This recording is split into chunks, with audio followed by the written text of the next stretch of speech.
Happy morning, everyone. And today we have Alan in our house, and welcome, Alan. Thank you, Joyce. I'm so happy to be here with you. Okay, before we start the session, let me introduce to you all who is Alan.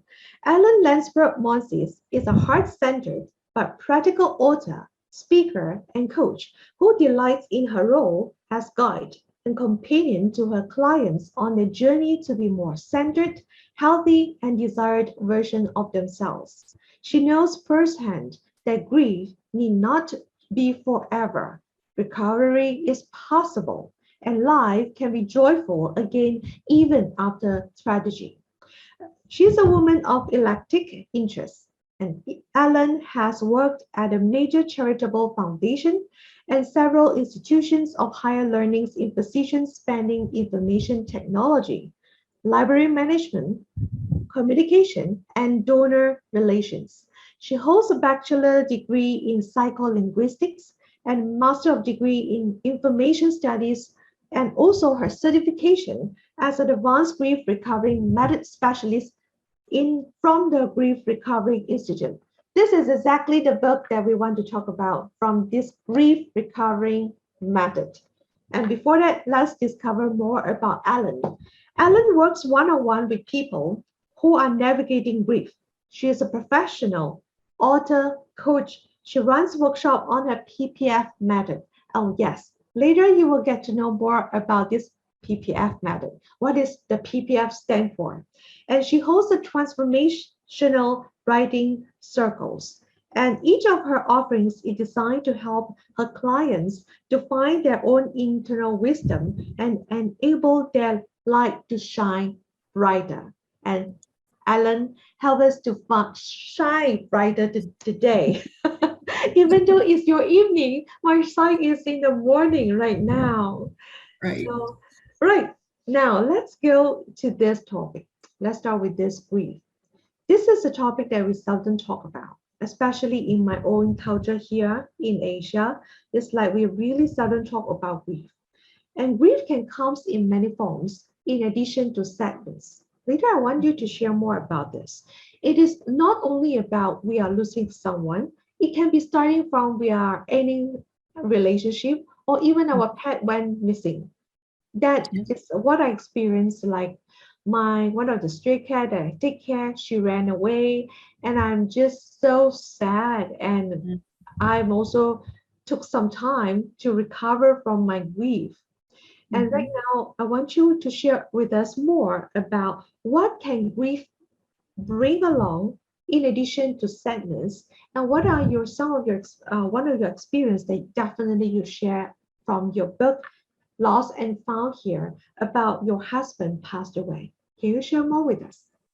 Yeah. So my journey in learning about grief and grief recovery Mm, started after my husband died, and he died very suddenly and unexpectedly. It was back in 2008, and it really plunged me into a dark place. Um, and it didn't surprise me that I was sad that he mm, died, but mm, it surprised me how very lost I felt because I've had other people in my life die before and I was sad and I got through it. But this one just, um, it actually made me forget who I was. It was very strange. And I talk all about that in the book. But I want to go back for a second to talk about the definition of grief. But you talked a little bit about, mm, grief can be brought on by all types of different losses. yeah. And there are actually over 40 life experiences that you might go through that can produce feelings of loss and grief. Mm, So moving can produce feelings of loss and grief. Even positive things like graduation mm, or a promotion or retirement, even while on the one hand there's positive, there's great things, there's movement, you want this, but at the same time, you're leaving other things behind. And very often we don't recognize that there's a loss there as well, and we don't process that grief that goes along with it. So we just unknowingly carry that forward with us. And it's not just about losing things. Sometimes it's about things that you want but you never have. So for example, a lot of people don't understand that what they experience is grief if they have parents who are neglectful or abusive. For example, especially a lot of people who grow up with a parent who is an alcoholic don't get the nurturing and the parenting that they need. And there's actually that produces grief, but people don't think of it that way because the person's still there. They haven't died. Oh. Right. So yeah, we experience grief all throughout our lives. Yeah, this is important to get to know about, like what you highlight. It may be something positive, but ends up you feel the loss too. I can relate this so much. It's like I remember after my graduation, and I'm so excited to start my work. Yeah. But the thing is, like at the same time, I feel lost. I feel like I'm losing a little bit on my student's life. It's like being full-time as a student. I will never have the opportunity back as a full-time as a student. And now it's like I'm a student of life. I learn while I'm working at the same time. It's just, got that. Yeah. Anytime we experience the end of or change in a familiar pattern of behavior, that can produce grief. And grief is about all the things we wish we'd said or done differently, better, or more. And it's about unrealized hopes, dreams, and expectations.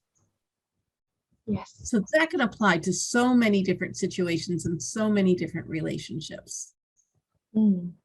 Great that you help us to understand further what it means by grief, right? Right now, there are so many myths and also false beliefs too for the grief. I remember one of the sentence chapter you write in your book Lost and Found here is talking about time can heal. It's like time heals all wounds. Every one of us heard that before, but in fact this is a myth. Can you share more with us, like why it is a myth and how can we reframe this myth to turn it into an action to help us to heal more? Yeah, we've all heard that time heals all wounds. Just give it time. It'll be okay eventually. Well, the fact is, time doesn't do anything except go by. And if you think about a physical wound, so imagine that you've injured you have a big gash in your arm, a big cut in your arm, and you can do two different things about that. One is you can clean it out and put a bandage on it, get stitches if you need to, keep it clean, keep it, bandaged, make sure that you take care of it. And as time goes by, it will heal. Or you can say, oh, this is a terrible gash and it hurts and I don't like it. So I'm just going to pretend it's not there. I'm going to ignore it and distract myself with other things, and time will eventually heal it. Well, there's a very good chance that what will happen is it will get infected, right? You'll get sepsis. You may even die from that. Yeah. It's the same amount of time that's gone by, but depending on whether you took the action and took care of the wound or tried to pretend it wasn't there, the outcome is totally different. And it's the same for an emotional wound as for a physical wound. It's what we do that matters, right? Exactly. Like the wounds, we take care of the wounds, we change the the bandage every single day, that definitely help the wounds to heal.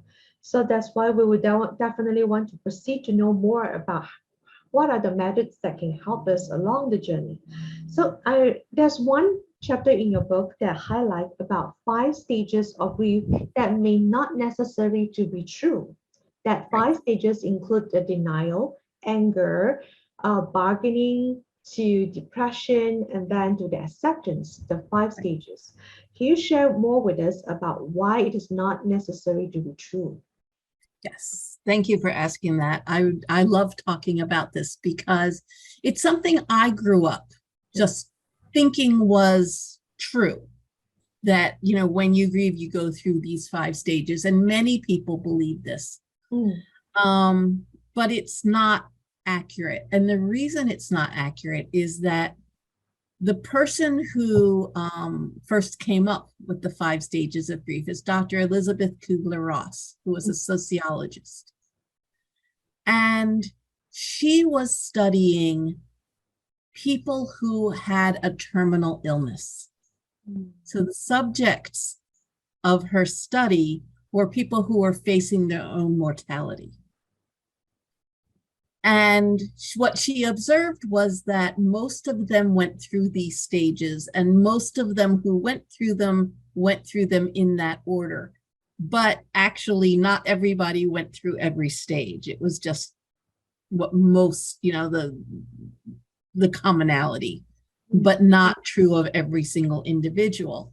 But then what happened was, after she published her book on death and dying, I think it was in 1970 that came out.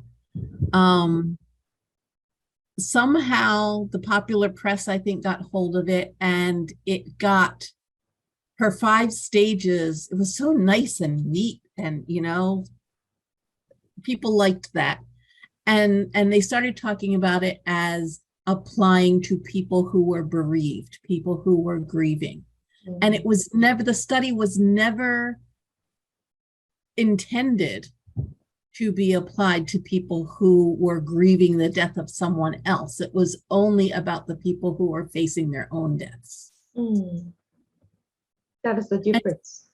Yeah, and when people are grieving, many people go through many of these emotions: the denial, the anger, the bargaining, the depression, the acceptance. But not everybody does, and not everybody does it in that order. And I know that when I was first grieving the death of my husband, part of what was troubling me was that I wasn't going through these stages. So I thought I was doing it wrong. And so I was judging myself for the way that I was grieving. And the fact is, everybody's grief is individual. And you will feel different things depending on who you are and what your relationship was. That's the reason why it's so critical for us to really get to know we are normal. We are special, we are unique. We are not necessarily must go through and follow all these stages in order for us to feel like, yeah, we are normal, right? So that's why you stumble across the grief recovery method. And it's just like, before I get to know you, I never ever know there is a grief recovery method exists in this world. It's already like so many years ago, they already found it. But it's just like, okay, now I get to know more. And I bought your book. This is an awesome book. Everyone that listen to it now, later I can put a link at the chat there. You can go and buy it. So from here is, can you share more with us this method about grief recovery method, how it helps people? I remember you told me before there's 6 steps, right? Yes, there are 6 steps. Yeah, and can you tell us more? So the grief recovery method, I stumbled upon it when I was looking for ways to help myself in my grief. And I too had never heard of it, which is amazing because it's incredible. It's like the heavens opened and the angels sang. Like, oh, finally something that works.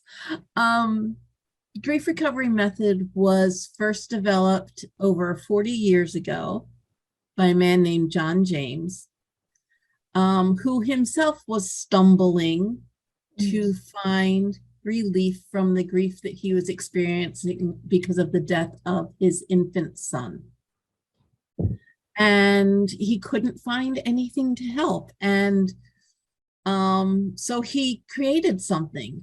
And amazingly enough, he came up with, and it was, developed and refined over years and in collaboration with other people. But it is a method that helps. It can help anybody. What we've learned is that it helps people from all different cultures, all different belief systems, different languages, I'm a certified grief recovery method specialist. And I'm not sure how many, I should have looked it up, but there are many people like me all over the world. I believe we are on 6 continents. We're not on Antarctica. I think there may even be at least one person in Malaysia, and I'll have to see if I can find that information. Oh, let's check it out later. And we're trained to teach this grief recovery method. It's not counseling. I'm not a licensed therapist. I'm not a psychologist. This is an educational program that anyone can learn. And as a specialist, I guide my clients through, as you said, these 6 steps. And I don't want to go too much into detail about what they are, but what their aim is. Grief is an emotional response to loss. But so much of what we learn and what we're exposed to when we're growing up, and learning about grief is either intellectual or spiritual, right? So there are intellectual statements like, be glad they're not suffering any longer. Be grateful for the time you had with them. All of those sorts of things, which are, can be objectively true, but doesn't get to the fact that you still miss them. And I'm talking right now, obviously, about the grief of losing someone who died, as opposed to all those other sorts of griefs that we talked about at the beginning. So what we need are emotional tools, because we also have the spiritual tools, right? Depending on your belief system, they'll be reincarnated and you will meet them, in another life. They're in heaven and you will get to spend eternity with them. Whatever those spiritual beliefs may be, again, and you may believe that with all your heart, and you may be absolutely convinced that you will be reunited in a different way after you die as well. And that doesn't change the fact that you want them here on earth with you in their body here and now. And so what the grief recovery method does is it helps you get to the emotional truths of that. And what we've learned is that recovery from grief is achieved by a series of small and correct choices made by the griever. And the grief recovery method teaches you what those action steps are and then guides you to taking them. And grief is about, I mentioned before, grief is about all of those unrealized hopes, dreams, and expectations that you may have had for a relationship. And the actions of the grief recovery method are designed to help you uncover and discover what all of those hopes, dreams, and expectations are. And you may not be consciously aware of all of them. You probably aren't. And that unrecovered grief is almost always about the things we wish we'd said or done differently, better, or more. And so going through the steps of the grief recovery process method helps you figure out what those things are. And it basically comes down to three things. Mhm. These are emotional communications that we either feel we never said, or they weren't heard, or we just need to say them again, and we need to be witnessed saying them, right? So it's important to do this with a guide, because doing it in a vacuum isn't as effective as having a living person witness this for you. But so we figure out, what are the things that you regret and you need to issue apologies for? What are the things that hurt you that the other person did that you need to forgive, so that you're not carrying around that resentment anymore? And what are the other significant emotional statements that need to be expressed? Mhm. And I can't tell you why this works, but I can tell you we have evidence that it works. The Grief Recovery Method is the only evidence-based grief support program there is. Yeah. And yeah, and it's as I said, it works for people across cultures and across belief systems. I can see from your explanation is a very important, it's a very effective way is the process. We all need to process our emotion. Yeah. So like what you highlight here is about emotional communication with ourselves first, right? This is something very important. And I see that you highlight about action steps, the small little action baby steps that we can take every single time to help us to heal slowly, take one step at a time. Sometimes we, like what we said about the time again, time won't heal. It's Right. what we do that matters at that time. So that is not only intellectual and also spiritual, it is more on emotional responses that we are want to taking care of. Great one. I want to further, I want to ask, like people ask like how I know I already recover from grief. Mm. Like this is like something that can you share like some clue that who might want to know that okay, I already know that I heal from my grief already. Yes, share with us. I think actually I'm going to turn that around a little bit, Mm, because I think most people think they are recovered when they're not. So I think the question is, how do I know if I'm not recovered from grief? yeah, you're right.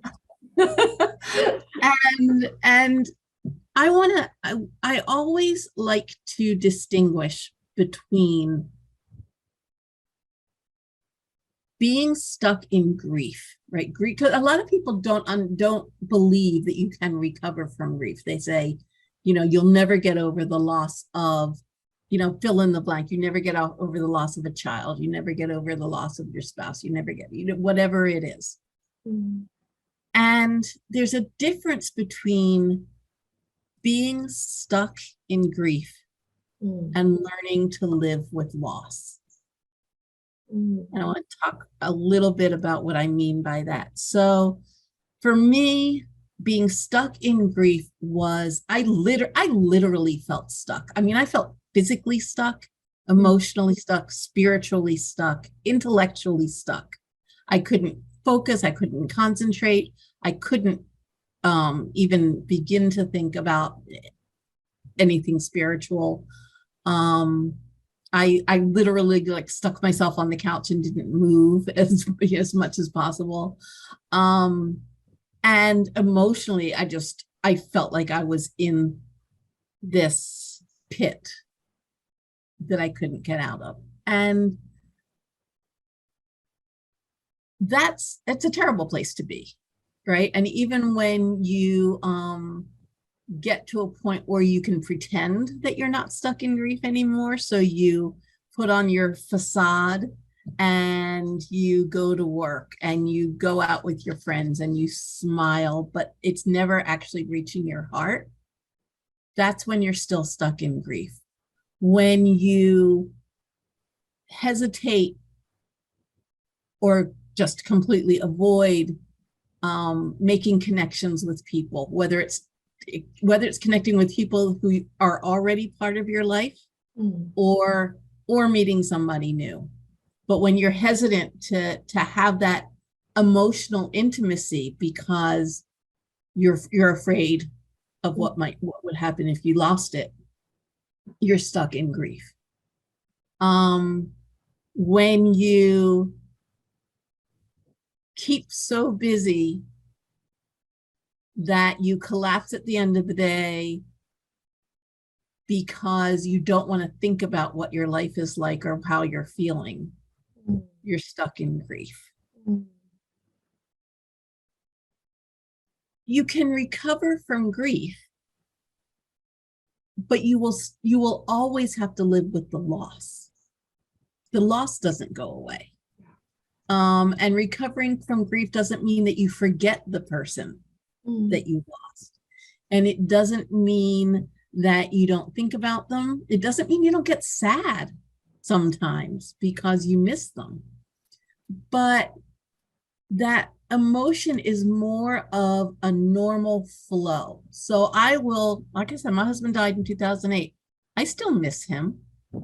And I still get sad sometimes. I get lonely sometimes because he's not here.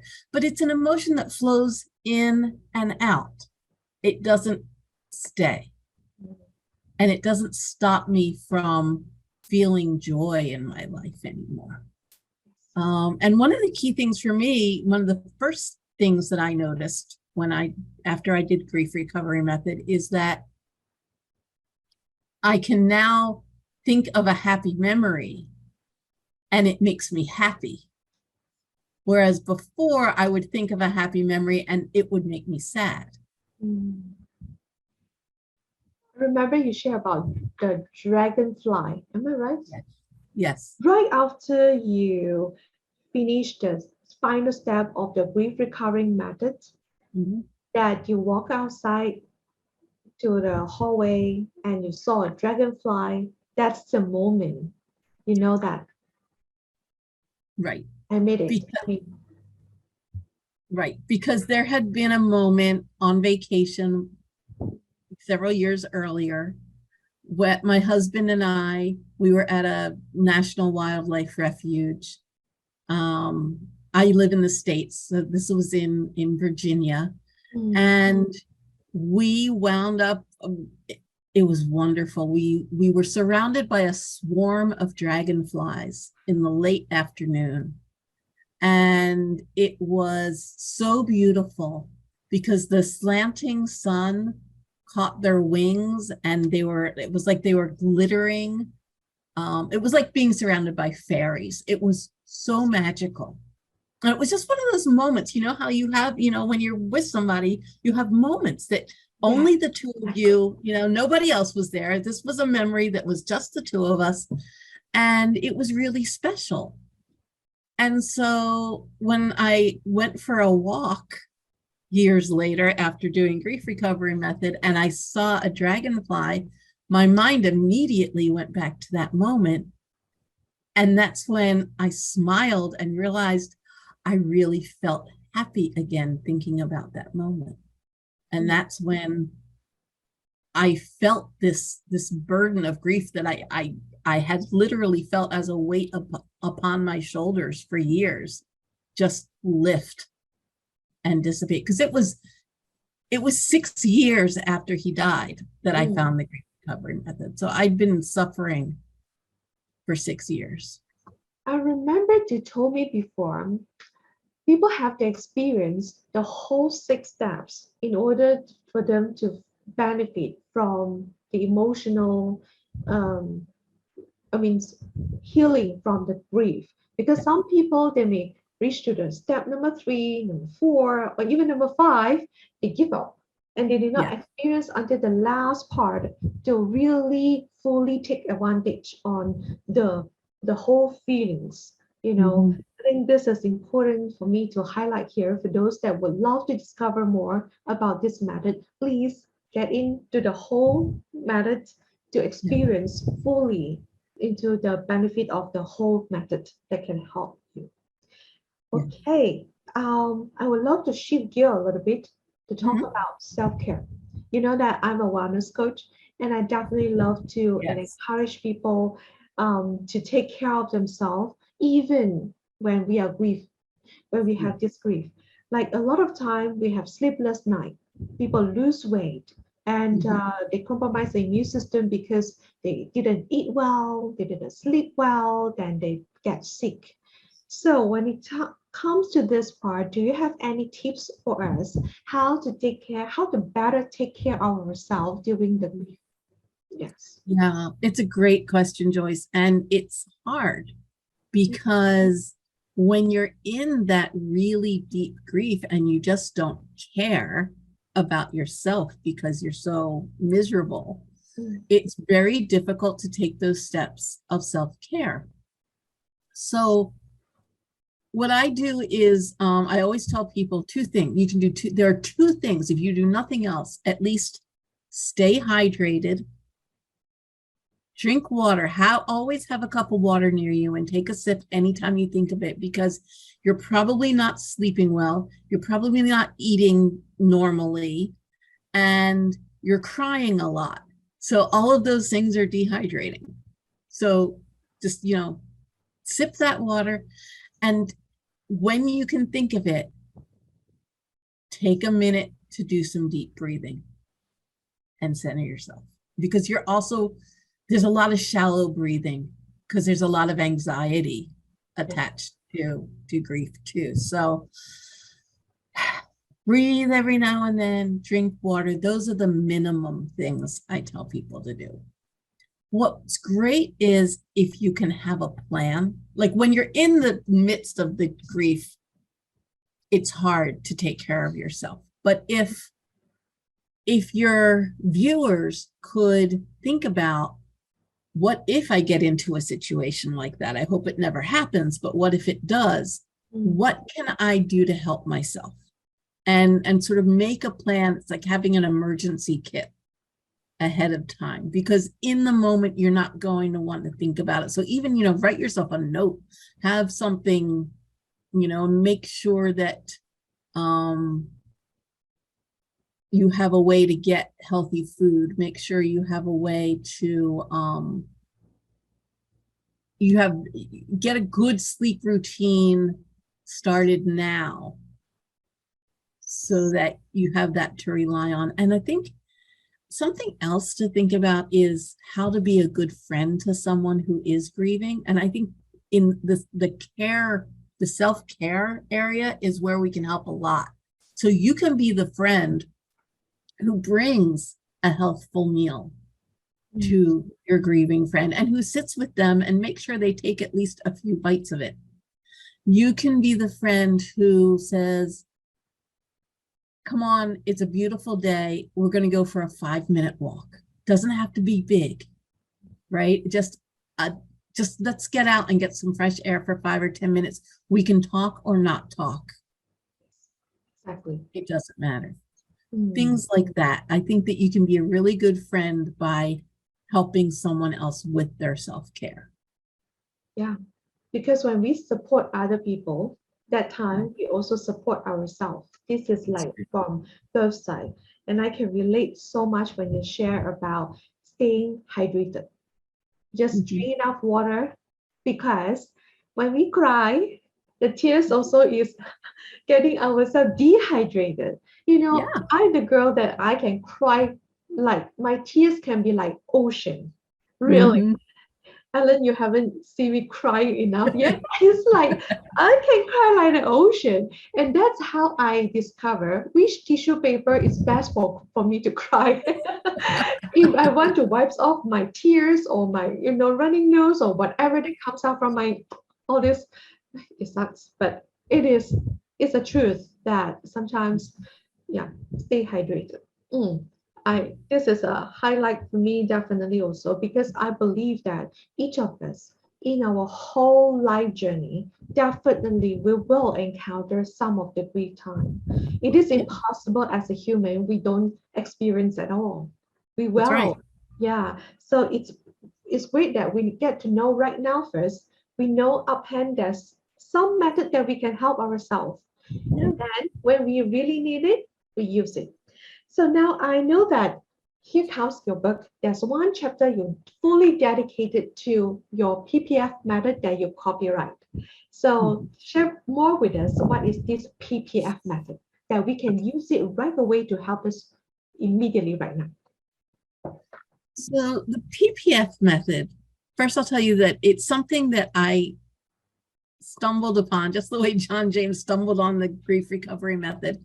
I stumbled on this PPF method after I'd gone through grief recovery, but realized that my life wasn't the same. And I couldn't just step back into the life that I'd had, and I didn't want to. So it was time to create a new normal. And I realized I had an opportunity to do that intentionally and do it with joy. So the PPF method, PPF stands for past, present, future. And the way I see it is this: I am myself as I am in this moment. This is my present self. I am also every version of myself I've ever been since birth. Right? Every age that I've gone through, every experience that I've had, every bit of knowledge that I've gained, all of those things created all the past selves that now make up this present self. And I am also all of the various future, infinite future selves that I may become. And my past, present, future PPF method is my way of using those lessons from the past, applying them in the present in order to manifest the future selves that I want to come into being. And it's a system of decision making, basically. I remember in your book, you mentioned about finding a very good place to really tap into the present self and also the past self to plan. I remember you have a long list of words that you write down on the beach, remember? Yes, that's my list. From your book, that part. That is my list of joys. Yeah. So it's like, can you share more with us practically? How can we do it? Right. You know, you are doing on the beach, I remember. So you write down on a piece of paper. So is that other people can do the same too, or how? Absolutely. It's actually something that I take it's one of the first things that I do with my clients in the PPF method, the living with joy part of things. After, a lot of people will come to me for the grief recovery, and then we'll go into the joy, or you can just come to find the joy and come into me at any point. But one of the first things I do with those clients is we do a meditation, a guided meditation, and they write their list of joys. And it's something that can be added to at any time. So it doesn't have to be a one-time thing, but it's things that bring you joy, things that you do that bring you joy, activities. It's also sensory things. So the scent of coffee for some people is a joy. It can be a particular color or scent or feeling. It can be the things that you do with people. And anything that just fills you with that, oh, it's so good to be alive because of this thing, because I love doing this thing, or I love experiencing this thing.